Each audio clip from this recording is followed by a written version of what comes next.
A birthstone can survive 3 generations of hands, or it can crack the first time it catches the edge of a car door.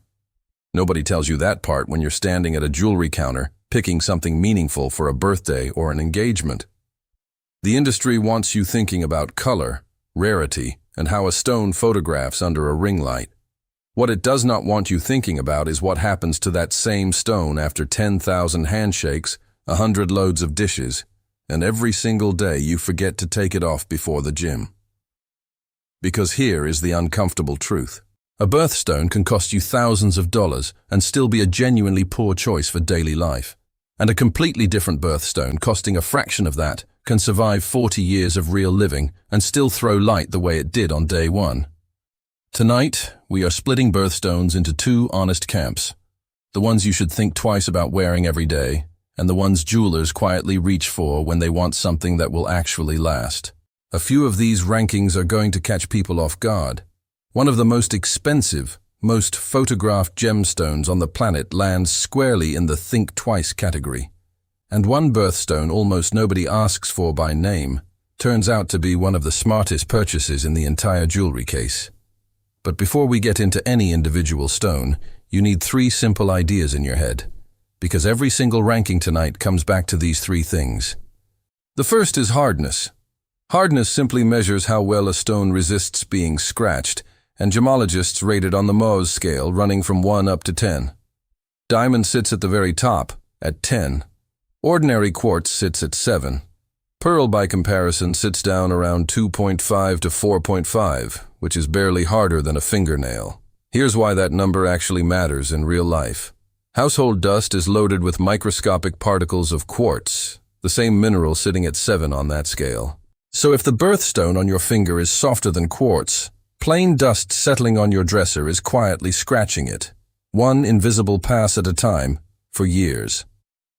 The second idea is toughness, and this is where most people get tripped up, because toughness is not the same thing as hardness at all.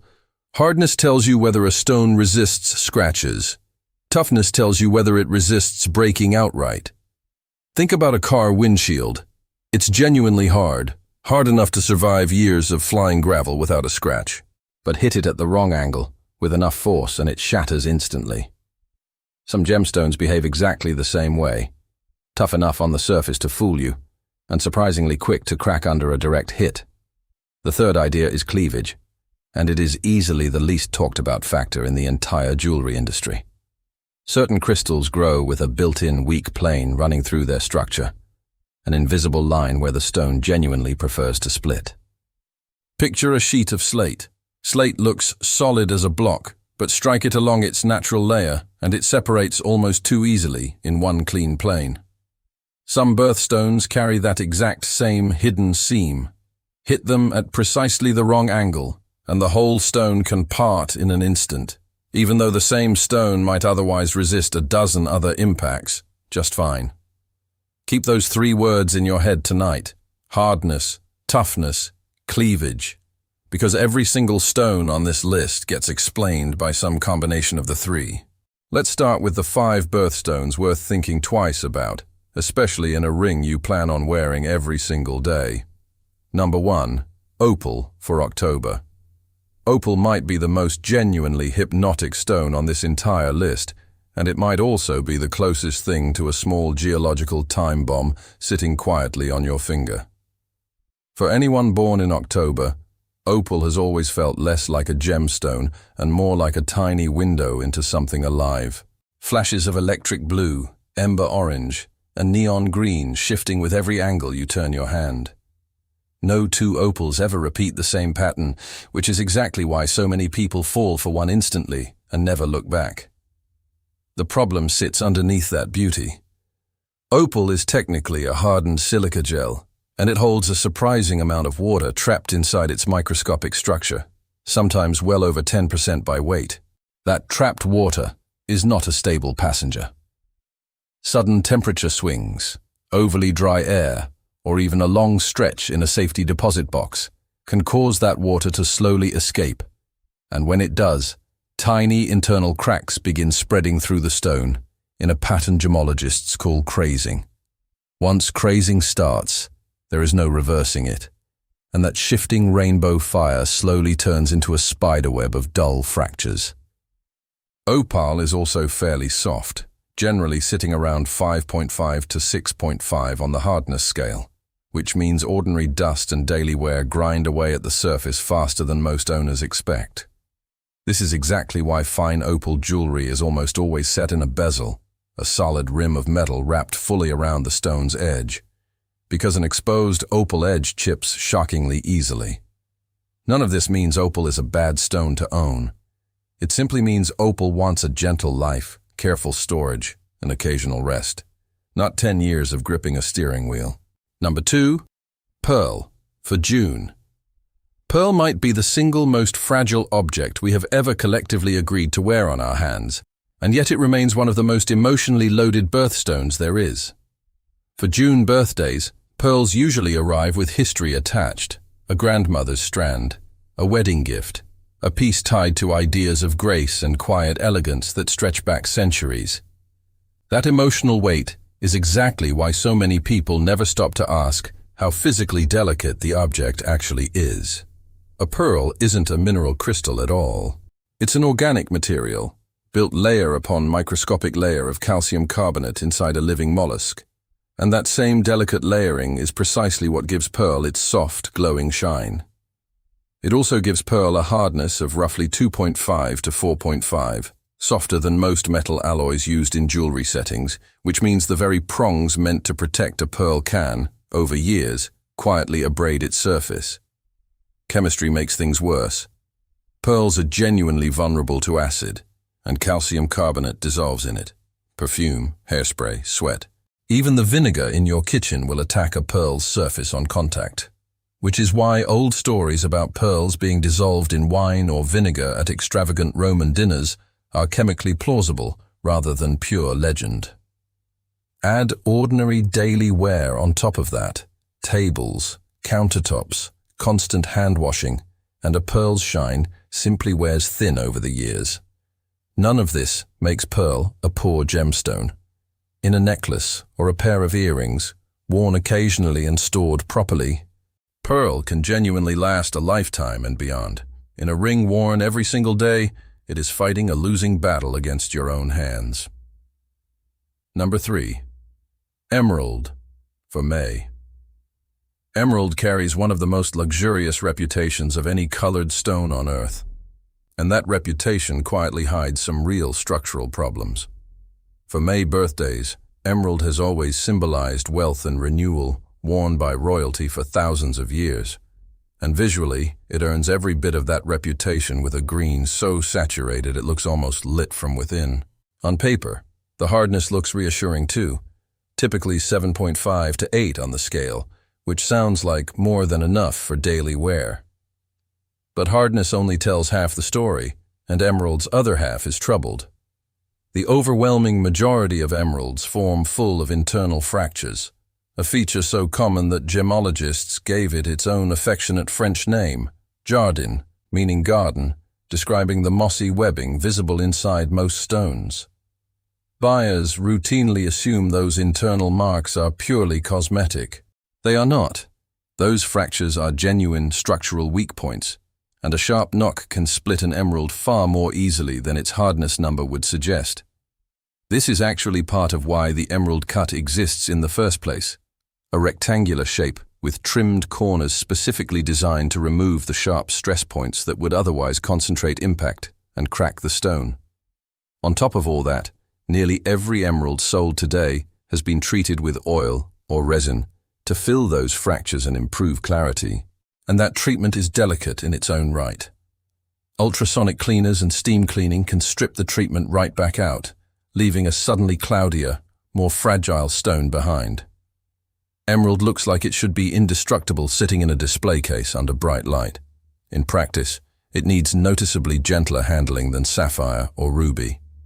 Number 4, turquoise, for December. Turquoise has one of the longest histories of any gemstone on this list, worn across Egyptian, Persian, and Native American cultures for thousands of years, and it is also quietly one of the more vulnerable stones you can wear daily. Turquoise typically sits around 5 to 6 on the hardness scale, already on the soft side, but the bigger issue is how porous it is. Turquoise absorbs whatever touches it: body oils, sweat, lotion, perfume, and over months and years that absorption slowly shifts the stone's color, sometimes darkening it, sometimes changing the tone entirely. Some people genuinely love watching a turquoise piece age and deepen with them. Others are caught off guard by a stone that no longer looks anything like what they bought, and almost nobody warns buyers this will happen at all. Much of the turquoise sold today is also stabilized with resin, specifically to compensate for how soft the raw material actually is, because untreated turquoise is often simply too fragile for regular wear on its own.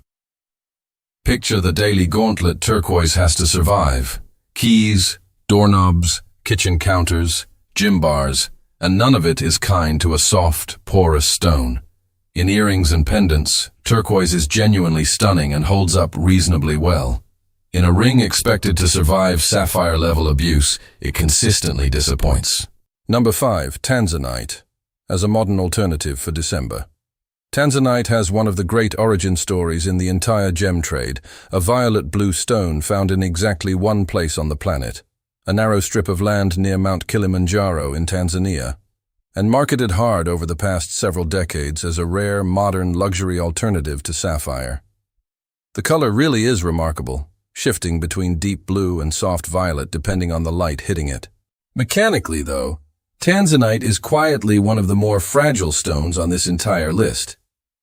It sits around 6 to 6.5 on the hardness scale, already softer than most people assume from its price tag, and worse, it has what gemologists call perfect cleavage, that clean internal splitting plane we talked about earlier.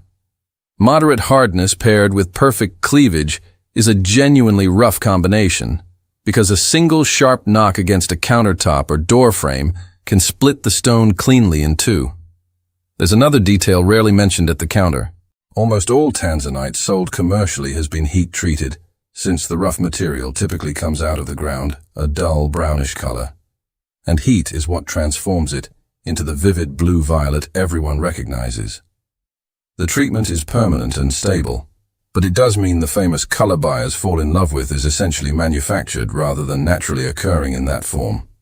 Worn occasionally in earrings or a pendant, tanzanite is genuinely beautiful. Worn every day on a hand, it demands real caution. Now let's flip to the other side of the list, the birthstones that jewelers actually reach for when durability matters as much as beauty. Number 6. Garnet, for January. Garnet might be the single most underrated stone on this entire list, mostly because people picture it as one flat dark red color and stop thinking about it there. In reality, garnet isn't one gemstone at all. It's an entire family of related minerals, spanning deep red, raspberry pink, fiery orange, and even a vivid green variety bright enough to be mistaken for fine emerald. The real story, though, is durability. Most garnets sit around 7 to 7.5 on the hardness scale, already tougher than pearl, opal, and turquoise combined. And unlike so many colored stones, garnet carries no cleavage at all, meaning it lacks that internal weak plane that causes so many other gems to split under impact. That absence of cleavage is a bigger deal than most buyers realize, because it means a garnet ring can absorb the kind of daily bumps that would genuinely worry you with tanzanite or emerald. A few specific varieties are worth knowing by name. Savorite garnet rivals, emerald's green with none of emerald's fragility.